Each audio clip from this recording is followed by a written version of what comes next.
नमस्कार। आप सभी का हार्दिक अभिनंदन। आइए ब्रह्म पुराण के अगले अध्याय का पाठन आरंभ करते हैं।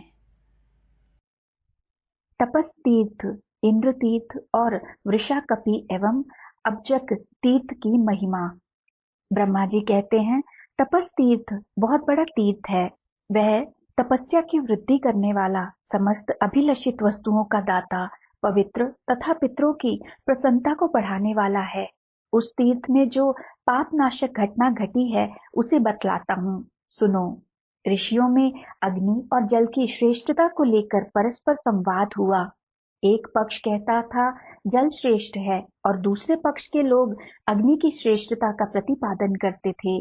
अग्नि की श्रेष्ठता बतलाने वाले अपनी युक्तियां इस प्रकार उपस्थित करते थे। अग्नि के बिना जीवन कहाँ रह सकता है, क्योंकि अग्नि ही जीव रूप है। आत्मा और भविष्य भी वही है।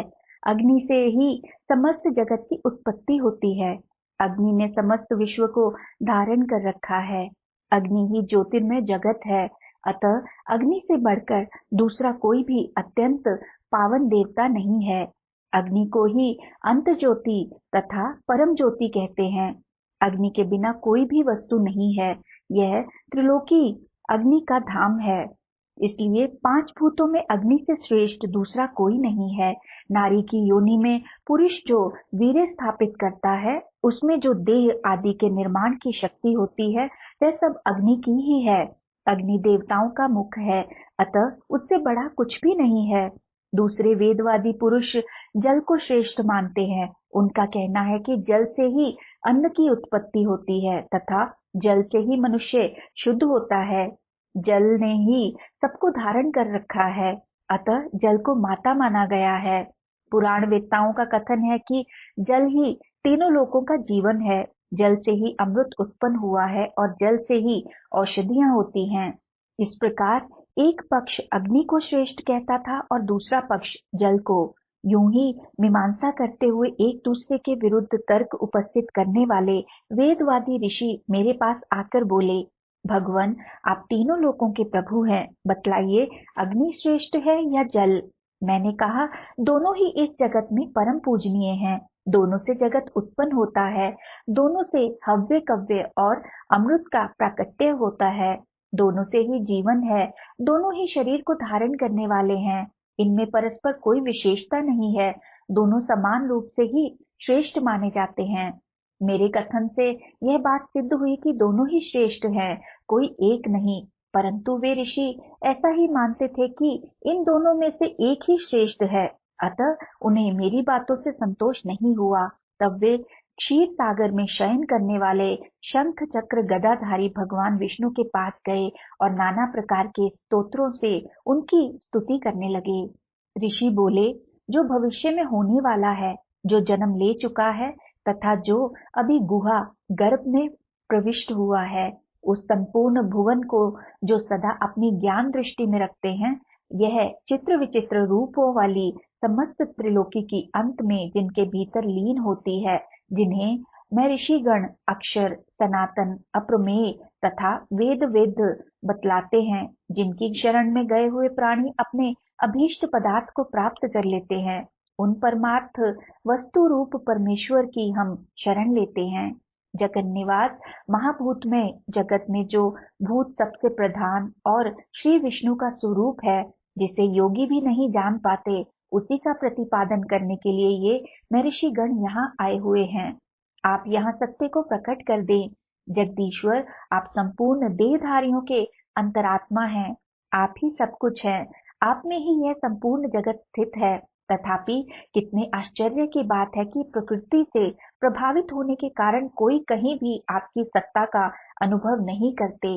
वास्तव में आप बाहर और भीतर सब ओर विद्यमान हैं।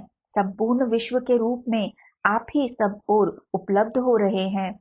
ऋषियों के इस प्रकार स्तुति करने पर जग जननी देवी वाक आकाशवाणी ने कहा, तुम लोग तपस्या, भक्ति और नियम के साथ दोनों की आराधना करो। जिसकी आराधना से पहले सिद्धि प्राप्त हो, वही भूत सबसे श्रेष्ठ कहा जाएगा।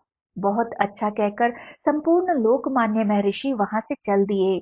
वे थक गए थे, उनका अंतकरण खिन्न हो रहा था। उन्होंने उत्तम वैराग्य का आश्रय लिया और तपस्या करने का दृढ़ संकल्प करके वे सब लोग त्रिभुवन को पवित्र करने वाली जग जननी गौतमी के तट पर आए और जल देवता तथा अग्नि देवता की पृथक पृथक पूजा करने को उद्यत हुए। जो अग्नि के पूजक थे वे जल के पूजन में प्रवृत्त हुए। उस समय वहां वेद माता देवी वाणी सरस्वती ने फिर कहा, जल से ही शुद्धि होती है। जो अग्नि के पूजक हैं वे विचार तो करें, बिना जल का पूजन कैसा? जल होने पर ही मनुष्य सब कर्मों के अनुष्ठान का अधिकारी होता है। वेद वेत्ता पुरुष जब तक शीतल जल में श्रद्धा पूर्वक स्नान नहीं कर लेता तब तक अपवित्र, मलिन एवं शुभ कर्म का अनधिकारी रहता है। इसलिए जल सबसे श्रेष्ठ है, उसे माता की पदवी दी गई है, अतः जल ही श्रेष्ठ है। वेदवादी ऋषियों ने यह आकाशवाणी सुनी, इससे उन्हें निश्चय हो गया कि जल ही श्रेष्ठ है। जिस तीर्थ में यह ऋषि सत्र संपन्न हुआ उसे तपस तीर्थ और सत्र तीर्थ भी कहते हैं। अग्नि तीर्थ और सारस्वत तीर्थ भी उसी के नाम है। वहां 1400 पुण्यदायक तीर्थों का निवास है। उनमें किया हुआ स्नान और दान स्वर्ग एवं मोक्ष की प्राप्ति कराने वाला है।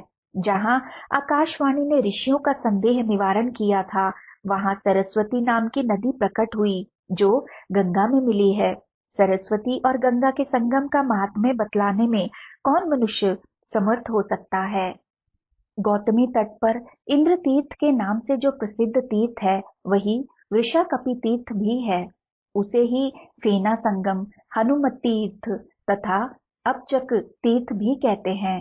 वहां भगवान त्रिविक्रम का निवास है। उस तीर्थ में स्नान और दान करने से संसार में लौटना नहीं पड़ता। अब वहां का वृतांत बतलाते हैं। गंगा के दक्षिण और उत्तर तट पर इंद्रेश्वर तीर्थ है। पूर्व काल में नमुची नामक दैत्य देवराज इंद्र का प्रबल शत्रु था। वह मद से उन्मत्त रहता था। एक बार इंद्र के साथ उसका युद्ध हुआ। इंद्र ने फेन से उसका मस्तक काट डाला। वह वज्र रूपधारी फेन शत्रु का मस्तक काटने के पश्चात गंगा के दक्षिण तट पर गिरा और पृथ्वी को छेद कर रसातल में समा गया। रसातल में जो गंगा जी का जल है वह संपूर्ण विश्व को पवित्र करने वाला है। वज्र ने पृथ्वी को छेद कर जो मार्ग बना दिया था, उसी मार्ग से वह पाताल गंगा का जल पृथ्वी के ऊपर निकल आया। उसी को फेना नदी कहते हैं। गंगा जी के साथ जो उसका पवित्र संगम हुआ है वह संपूर्ण विश्व में विख्यात है। गंगा यमुना के संगम की भांति वह भी समस्त पापों का नाश करने वाला है। वहां स्नान करने मात्र से हनुमान जी की उपमाता, जिनका मुख बिलाव का सा हो गया था, उस संकट से मुक्त हुई थी। उस तीर्थ को मार्जार तीर्थ और हनुमत तीर्थ भी कहते हैं। उसका उपाख्यान पहले कहा जा चुका है। अब वृषाकपि और अब्जक तीर्थ की कथा सुनो। हिरण्य नाम से विख्यात एक दैत्यों का पूर्वज था। वह तपस्या करके संपूर्ण देवताओं से अजय हो गया था। हिरण्य बड़ा भयंकर दैत्य था। उसका बलवान पुत्र महाशनि के नाम से विख्यात था। वह भी देवताओं के लिए सदा दुर्जय था। उसकी स्त्री का नाम पराजिता था। एक बार महापराक्रमी महाशनि ने युद्ध के मुहाने पर ऐरावत सहित इंद्र को परास्त कर दिया और उन्हें ले जाकर अपने पिता को सौंप दिया। इंद्र पर विजय पाने के बाद महाशनि ने वरुण को जीतने के लिए उन पर आक्रमण किया, किंतु वरुण बड़े बुद्धिमान थे। उन्होंने महाशनि को अपनी कन्या ब्याह दी। इधर तीनों लोग बिना इंद्र के हो गए। तब सब देवताओं ने मिलकर सलाह की कि भगवान विष्णु ही पुनः इंद्र को दे सकते हैं, क्योंकि वे ही दैत्यों के हंता हैं। मंत्र दृष्टा भी वे ही हैं, अतः वे दूसरे को भी इंद्र बना देंगे। ऐसा निश्चय करके सब देवता भगवान विष्णु के पास गए और उन्हें सब हाल कह सुनाया। भगवान विष्णु ने कहा, महादैत्य महाशनि मेरे लिए अवध्य हैं। यूं कहकर वे महाशनि के श्वशुर वरुण के पास गए और उन्हें इंद्र के प्रभाव का समाचार बतलाते हुए बोले, तुम्हें ऐसा यत्न करना चाहिए जिससे इंद्र पुनः अपने पद पर लौट आए। भगवान विष्णु के आदेश से वरुण शीघ्र ही वहां गए। दैत्य ने विनय पूर्वक अपने श्वशुर से वहां पधारने का कारण पूछा। वरुण ने कहा, महाबाहो, कुछ दिन पहले तुमने इंद्र को परास्त करके रसातल में बंदी बना लिया है। वे देवताओं के राजा हैं, उन्हें लौटा दो। यदि शत्रु को बांधकर फिर छोड़ दिया जाए तो वह सत्पुरुषों के लिए महान कारण होता है। बहुत अच्छा कहकर दैत्यराज महाशनि ने ऐरावत सहित इंद्र को लौटा दिया और उनसे यह बात कही, इंद्र, आज से तुम शिष्य हुए और मेरे शवशुर वरुण जी तुम्हारे गुरु हुए। क्योंकि इन्होंने तुम्हें मुक्ति दिलाई है, अब तुम वरुण के प्रति स्वामी भाव रखकर स्वयं भृत्य का सा बर्ताव करना, नहीं तो फिर तुम्हें बांधकर रसातल के कारागृह में डाल दूंगा। इस प्रकार इंद्र को फटकार कर उन्होंने बारंबार हंसते हुए कहा, जाओ जाओ, वरुण जी का सदा आदर करना। इंद्र अपने घर आए। वे अपमानपूर्ण लज्जा से काले पड़ गए थे। उन्होंने शत्रु द्वारा तिरस्कृत होने की सारी बातें इंद्राणी को कह सुनाई और पूछा, सुमुखी, शत्रु ने मुझसे इस तरह कठोर बातें कही और मेरे साथ ऐसा अनुचित बर्ताव किया, इससे मेरे हृदय में आग लग गई है। तुम ही बताओ कैसे अपने हृदय को शीतल करूं। इंद्राणी ने कहा, बलसूदन, मैं दानवों की उत्पत्ति, पराजय, माया, वरदान तथा मृत्यु सब जानती हूँ। महाशनि को तपस्या से ही यह शक्ति प्राप्त हुई है। तपस्या से कुछ भी असाध्य नहीं है। यज्ञ कर्म से कोई बात असंभव नहीं है। जगन्नाथ भगवान विष्णु तथा विश्वनाथ शिव की भक्ति से कोई भी कार्य ऐसा नहीं है जो सिद्ध न हो सके। प्राणनाथ, मैंने और भी एक बहुत सुंदर बात सुन रखी है, कारण कि स्त्रियां ही स्त्रियों के स्वभाव को जानती हैं। प्रभु, भूमि तथा जल की अधिष्ठाती देवियों के द्वारा कोई भी कार्य असाध्य नहीं है। तपस्या अथवा यज्ञ आदि उन्हीं दोनों के सहयोग से होते हैं। उसमें भी जो तीर्थ भूमि हो वहीं आप चले जाएं। उस स्थान पर भगवान विष्णु तथा शिव जी की पूजा करके संपूर्ण अभीष्ट वस्तुएं प्राप्त कर लेंगे। मैंने यह भी सुना है कि जो स्त्रियां पतिव्रता हैं वे ही सब कुछ जानती हैं। उन्होंने ही चराचर जगत को धारण कर रखा है। पृथ्वी पर सबसे सारभूत स्थान है दंडक वन। वहां जग जननी गंगा बहती है।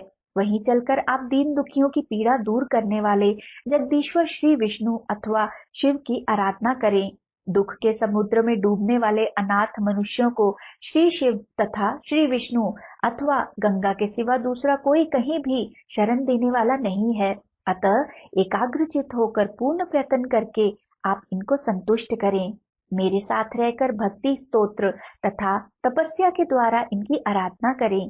तत्पश्चात भगवान शिव और विष्णु के प्रसाद से आप कल्याण के भागी होंगे। बिना जाने किया हुआ कर्म कर्मनिष्ठ पुरुष को 1 गुना फल देता है। उसके विधि विधान और तत्व को अच्छी प्रकार जानकर करने से 100 गुना फल मिलता है और पत्नी के साथ उसका अनुष्ठान करने से वही कर्म अनंत फल देने वाला होता है। गृहस्थ पुरुष के सब कार्यों में यहाँ पत्नी ही सहायता करने वाली है। उसके सहयोग बिना छोटे से छोटे कार्य भी सिद्ध नहीं होते। नाथ, पुरुष अकेले जो कर्म करता है उसका आधा फल ही उसे मिलता है, किंतु पत्नी के साथ जो कर्म किया जाता है उसका पूरा फल पुरुष को प्राप्त होता है। सुना जाता है दंडकारण्य में सरिताओं में श्रेष्ठ गौतमी गंगा बहती हैं। वे समस्त पापों का नाश करने वाली तथा संपूर्ण अभिलषित वस्तुओं को देने वाली है। अतः मेरे साथ वहां चलिए और महान फलदायक पुण्य कर्म का अनुष्ठान कीजिए। इससे आप संग्राम में अपने शत्रुओं का संहार करके महान सुख के भागी होंगे। अच्छा, ऐसा ही करूंगा। यूं कहकर अपने गुरु बृहस्पति और पत्नी शची को साथ ले इंद्र जगजननी गौतमी के तट पर गए। दंडकारण्य के भीतर उनकी पावन धारा का दर्शन करके इंद्र को बड़ी प्रसन्नता हुई। उन्होंने देवादि देव शिव की प्रसन्नता के लिए तपस्या करने का विचार किया। पहले गंगा में स्नान करके उन्होंने हाथ जोड़कर प्रणाम किया तथा एकमात्र भगवान शिव के शरण होकर उनका सत्वन आरंभ किया। इंद्र बोले, जो अपनी माया से संपूर्ण चराचर जगत की सृष्टि, रक्षा और संहार करते हैं, किंतु उसमें आसक्त नहीं होते, जो एक स्वतंत्र तथा अद्वैत चिदानंद स्वरूप हैं, वे पिनाकधारी भगवान शंकर हम पर प्रसन्न हो। वेदांत के रहस्यों को भली भांति जानने वाले सनकादि मुनि भी जिनके तत्व को ठीक ठीक नहीं जानते, वे संपूर्ण अभीष्ट वस्तुओं के दाता अंधकासुर विनाशक पार्वतीपति भगवान शिव हम पर प्रसन्न हो। जब पाप, दरिद्रता, लोभ, याचना, मोह और विपत्ति आदि अनंत सांसारिक दुख प्रकट हुए, उनका प्रभाव फैलने लगा और उनसे संपूर्ण जगत व्याप्त हो गया। तब यह सब अवस्था देखकर देवेश्वर महादेव जी बड़े चकित हुए और देवी पार्वती से बोले, लोकेश्वरी, यह संपूर्ण जगत नष्ट होना चाहिए, तुम इसकी रक्षा करो। लोक माता उमा, तुम सबको शरण देने वाली हो, उत्तम ऐश्वर्य से युक्त, परम कल्याणमयी तथा संपूर्ण जगत की प्रतिष्ठा हो। वरदायिनी, तुम्हारी जय हो।